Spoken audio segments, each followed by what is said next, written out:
Kia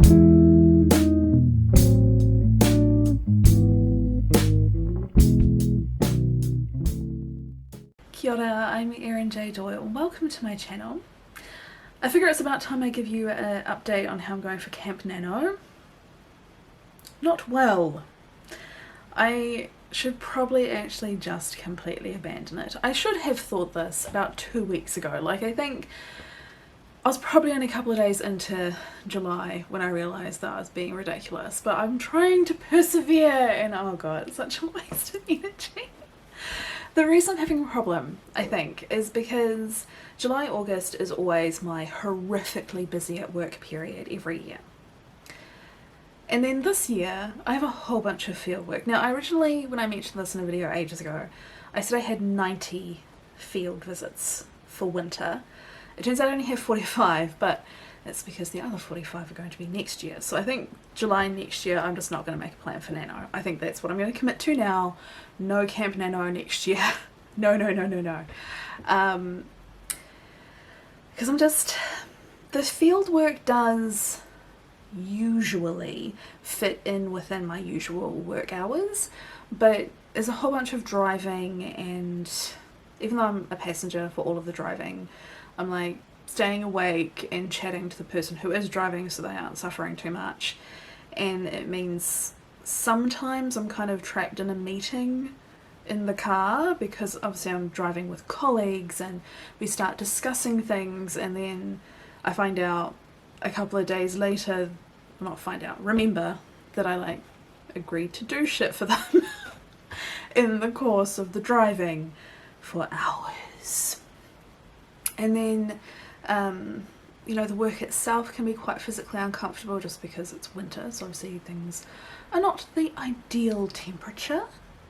And there's, you know, organising and all these sorts of things, and it's like, it's not overwhelming, but it's still tiring when it's coupled with all of my existing work and the knowledge that there's like in about 2 weeks there's going to be this massive spike of responsibility. You're just like, ugh. So anyway, the summary is busy, tired. So why did I decide that I was going to commit to an hour of writing poetry every single day?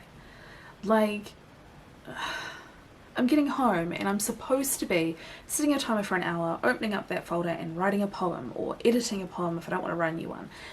That's what I'm meant to be doing, and instead I'm just kind of getting home and I'm just like, oh, watch cartoon, fall asleep. Like, there's not enough fuel in the tank for creativity, which requires energy. Okay, so ranting aside, today I did a little bit. I keep my poetry in 3 different folders. I have finished... why am I doing it that way? That's uncomfortable. 3! I have 3 folders. Finished, needs a little bit of work, needs a lot of work.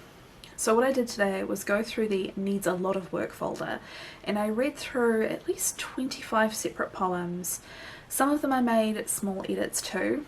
A couple I decided I could then upgrade to the needs just a little bit of work folder, and then a couple of poems I've put into like a, this is essentially garbage, I don't think I should waste any more time looking at it kind of folder. So it's sort of been a technically I was editing older poems, but it was more of a just kind of sorting through and thinking about things thing, which led me on to a thought. So something which I see writers doing, and I hate it, like I hate it, is when people write, say, a fantasy novel or a romance or whatever, and they put in songs or poetry that the character has supposedly written. And it's just like, for fuck's sake. Most people who are like amazing epic fantasy writers are not poets. So when they shove in some poem and then claim it, oh actually this was Shakespeare, or actually my amazing like super fantastical boyfriend wrote it and Shakespeare stole it, or whatever it is. Like, the thing is, the poem is usually shit. It might be technically accurate, but there's nothing really good to see, or it's not even technically accurate, and it's like, ugh. So I hate it. If someone puts a song in a poem, in a book, I'll skip it. If it's a poem, I might read it if it's short, but usually I'm just going to skip it. I don't give a shit about the poem or song written by a novelist. Maybe that makes me a monster. Let me know down below if you think it's awesome and I am maybe missing out on something, but I always hate it, I always skip it. So my own writing, of course, I keep my prose and my poetry very, very separate. So the thing that I noticed when I was going through all this stuff was that I had a number of poems which were on the exact same topic as books I would like to write. And I think it's a case of I have an idea and I have to decide, is it a big idea or a little idea, and what I'm going to do with it. I'm not going to insert a poem on the same topic into a book on the same topic. Like, that's just not going to happen. So for some of these poems, I was kind of reading through them and I was thinking, I think I need to assess what the best forum for expressing these ideas is. Is this something where there's not really any story about it, it's just like a basic experience and I want to make the reader feel something, in which case keep it a poem? Or is this like a complex discussion that I want to have? Is this something where I want to share multiple ideas and experiences and potentially influence the reader's opinion about the same thing, in which case prose, whether that's an essay or a book or, you know, fiction, non-fiction, whatever it is, if it's something I need to discuss, then I think that goes into the realm of book. Because some of these ideas, I have fragments, like the same idea in two different things. There was no fragments, that word was irrelevant. So I have one experience and I've expressed it as a poem, but then it's like, well, I have all of these other related experiences that I've also put into poems, but maybe I just throw out all of the poems or really put them in a folder and then put all those ideas into a book and have a character having multiple experiences that are all interconnected but get to kind of express a certain idea or philosophy or whatever. So I think that's my next thing. I've gone through and put, you know, stuff that was garbage before into the not quite so garbage folder, if it could be improved. I think the next thing to do is to take all the little garbage poems that are all of a topic, where that topic is complicated and worthy of like a prolonged discussion, and put them into that, so that I stop trying to make them into poems. I think. Arguably, I could poem and book the same idea as long as they're different, but in some cases with the poetry I'm drawing on like really, really specific things from my life, like discussions that I've had with people or whatever, and so if I was going to write it into a book, I'd use exactly the same words that are in the poem, so it's kind of weird to have it both ways. But then people do that.